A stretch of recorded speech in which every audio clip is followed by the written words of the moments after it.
Legal research method. तो legal research method कैसे कैसे किया जा सकता है, कौन कौन से सिद्धांत हैं, इससे रिलेटेड क्वेश्चन कई मरतबा पूछे गए हैं। लेकिन क्या होता है कि आंसर हमारा बिखर जाता है अगर, तो सब कुछ लिखने के बावजूद मार्क्स नहीं मिलते हैं। कारण कि आंसर का कीवर्ड सही नहीं है, आंसर का फॉर्मेट सही नहीं है, आंसर का फ्लो सही नहीं है।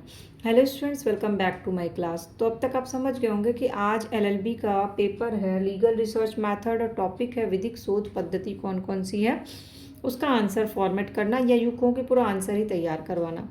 तो क्वेश्चन के अकॉर्डिंग विधिक अनुसंधान के अंतर्गत कौन कौन से अनुसंधान आते हैं। एक तो सामाजिक विधि होगी, राजनीतिक विधि होगी आदि, और विधि कानून से जुड़ी विधि होगी। ये सारे विषय पे जब रिसर्च किया जाता है तो उसको बोलते हैं विधिक शोध। इसमें राष्ट्रीय और अंतर्राष्ट्रीय विधि में भी विधि शोध किया जाता है। अब वाद लिखेंगे, आंसर बिना वाद के तो पूरा होगा नहीं। McDowell and company limited versus commercial tax officer का, इसमें न्यायमूर्ति चिन्नप्पा रेड्डी द्वारा अपने प्रथम निर्णय में विविध शोध किया गया, ऐसा कहा गया है। ये जो वाद है ये इम्पॉर्टेंट है, और आप मेरा नोट्स देखने के बाद जब एक बार कोई बुक या सीरीज़ पढ़ लीजिएगा तो आपको ये आंसर पूरा लिखने में डिटेल में आसानी होगी। मैं कोशिश करती हूँ कीवर्ड्स के थ्रू आंसर को फॉर्मेट कराने की। तो बेसिकली आप पहले विधिक अनुसंधान क्या होता है वो डिफाइन करना, फिर उसके बाद एक वाद लिखना।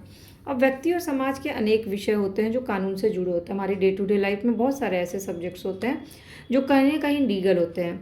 अब उसको सबका ज्ञान, सबके पास तो उसका ज्ञान होता नहीं, तो उसकी ज्ञान की प्राप्ति करनी होती है।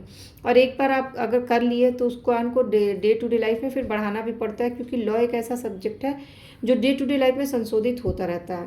और फिर ज्ञान की पुनः परीक्षा को भी अपना लक्ष्य मान के विधिक शोध किया जाता है। तो बेसिकली विधिक शोध के पीछे का उद्देश्य क्या है? ज्ञान की प्राप्ति, फिर ज्ञान की वृद्धि, ज्ञान की पुनः परीक्षा और ज्ञान में शोध करना। फिर से लेकिन उद्देश्य देख लेते हैं। सबसे इसका विस्तृत उद्देश्य क्या है? एक तो मानव का कल्याण करना है। इसको आप डिटेल में लिखिएगा, ये सारे टॉपिक्स जो मैं बता रही हूँ। विधिक शोध का उद्देश्य मानव का कल्याण करना। क्यों? क्योंकि मानव जो है एक बहुत ही व्यापक और निरंतर चलने वाली जाति है, मतलब इसमें निरंतर संशोधन होते रहते हैं। उसी तरह से विधिक शोध भी वैसे ही है, उसी के अकॉर्डिंग काम करता है। सामाजिक सुधार करना, समाज में जो भी प्रॉब्लम्स है उसमें सुधार करना।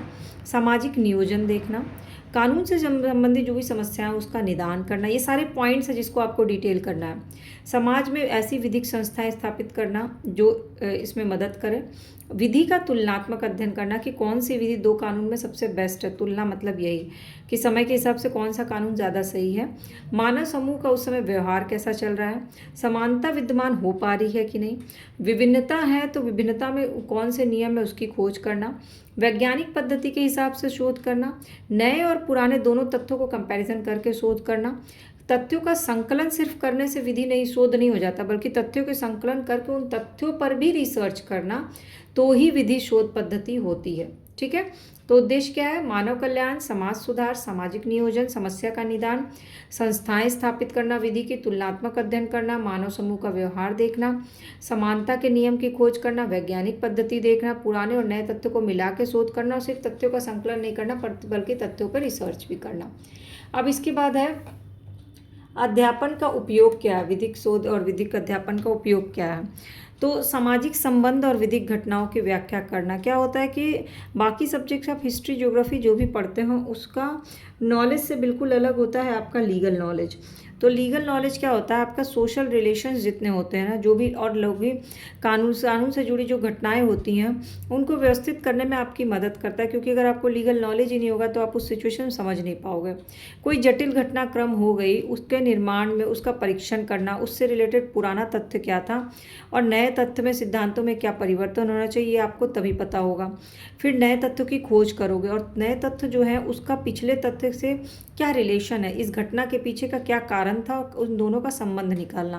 फिर तथ्यों और घटनाओं का आपसी संबंध देखने के बाद फिर स्टैटिकली रूप से उसका रिसर्च करके उसमें विज्ञान भी तर्क और वितर्क लगा करके तब कोई भी कानून पे शोध कंप्लीट होता है। मतलब एक कानून सब्जेक्ट जो है ना उसका शोध सारे सब्जेक्ट से होकर गुजरता है, चाहे वो विज्ञान हो, चाहे मनोविज्ञान हो, चाहे सामाजिक विज्ञान हो।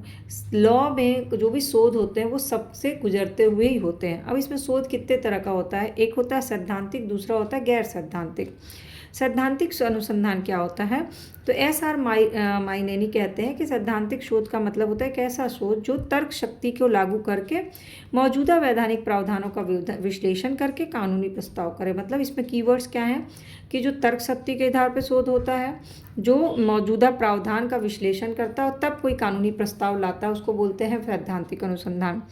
सिद्धांत का अर्थ है कि कानूनी सिद्धांत हो, जो भी अवधारणा लाई गई उसका गहराई से खोज किया गया हो, तभी जाकर के वैध निष्कर्ष निकाला गया हो। जांच के माध्यम से कोई भी कानूनी प्रश्न का उत्तर खोजने का प्रयास किया गया। अंदाजे में कानून से रिलेटेड प्रश्नों के उत्तर नहीं खोजे जाते हैं।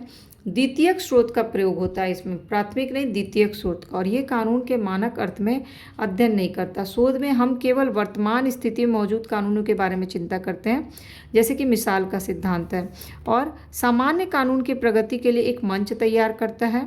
और अनुसंधान का लोकप्रिय तरीका है सैद्धांतिक अनुसंधान। तो बेसिकली सैद्धांतिक अनुसंधान में लिखिएगा एस.आर. मार्नेनी के अनुसार, जिसका कीवर्ड्स है तर्क शक्ति, प्रावधानों का विश्लेषण, कानूनी सिद्धांत से जुड़ा हुआ, गहराई से किसी भी तथ्य को खोजना और निष्कर्ष निकालना, और यह अंदाजे नहीं होने चाहिए बल्कि द्वितीयक स्रोत का प्रयोग करके होना चाहिए।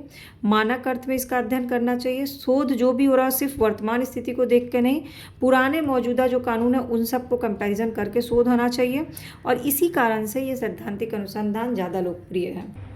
इसके बाद आता है उपकरण। सभी प्रयोग में क्षेत्रीय कार्य शामिल नहीं है। सैद्धांतिक शोध छात्रों और शिक्षाविद के बीच बहुत प्रसिद्ध है। तो सैद्धांतिक शोध जो है वो ज़्यादा फेमस है स्टूडेंट्स और टीचर्स के बीच में।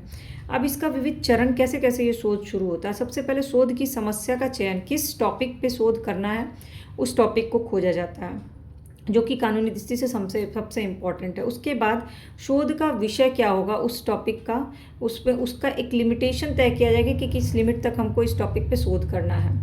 समझ लीजिए कि आप अगर महिलाओं से रिलेटेड किसी टॉपिक पे, तो आपका टॉपिक है महिला से जुड़े कानून, लेकिन महिला से जुड़े कानून में भी कौन से कानून पे आपको शोध करना, उसका सीमा तय करना होगा। रेप के बारे में आप कर रहे हैं, किसी भी टॉपिक पे, घरेलू हिंसा के बारे में कर रहे हैं। उसके बाद उससे जुड़े जो भी साहित्य किताबें अभी तक अवेलेबल हैं उस पर समीक्षा करिए, उसमें शोध पत्र, लॉ जनरल जितने भी आए हैं उस टॉपिक पे। उसके बाद उसमें सत्य क्या है और असत्य क्या है इसको सिद्ध करने और समझने की कोशिश करिए। फिर उससे रिलेटेड जो भी और आपके पास सामग्री है उसका संग्रह करिए, चाहे वो प्राथमिक स्रोत हो जैसे कि संविधान, चाहे वो द्वितीयक स्रोत हो जैसे लॉ जनरल या शोध पत्र। फिर सामग्री जो आपने इकट्ठा की है सिर्फ इकट्ठा करके कलेक्शन नहीं करना, उस सामग्री के संग्रह के बाद ही उसका विश्लेषण शुरू करना है, जिसमें आपको एक तो तुलनात्मक अध्ययन करना है उस टॉपिक पे, फिर आलोचनात्मक अध्ययन करना है, फिर विश्लेषणात्मक मूल्यांकन करना है। इसमें न्यायिक दृष्टिकोण की तुलना करनी है कि न्यायालय ने उस टॉपिक पे अभी तक कौन कौन से डिसीजन दिया है। तभी फिर आप निष्कर्ष निकालिएगा। जो निष्कर्ष ये होना चाहिए कि उसमें अब तक जो निर्णय दिए गए उसमें कौन सी कमी रह गई उसको बताते हुए शोध होगा। फिर शोध की रिपोर्ट तैयार करिएगा और रिपोर्ट के पीछे कहाँ कहाँ से आपने सोर्सेज क्या है वो लिखना पड़ेगा। ये हो गया पूरा लीगल रिसर्च। अब है गैर सैद्धांतिक अनुसंधान क्या होते हैं। तो वो अनुसंधान जो अनुसंधान प्रश्नों का उत्तर देने वाले अनुभवजन्य डेटा उत्पन्न करने के लिए अन्य विषयों से ली गई विधि का नियोजन करते हैं। बेसिकली ये एक्सपीरियंस के आधार पर होता है और अदर सब्जेक्ट के हिसाब से होता है। तो इसमें कानूनी अनुसंधान के प्रति बहुविषयक दृष्टिकोण है, कानून के प्रति व्यापक दृष्टिकोण है, कानूनी जानकारी का प्राथमिक स्रोत का इस्तेमाल होता है यानी कि संविधान का इस्तेमाल होता है, जैसे प्रश्नावली, वास्तविक दुनिया में कानून कैसे काम करता है इस पे ये काम करता है।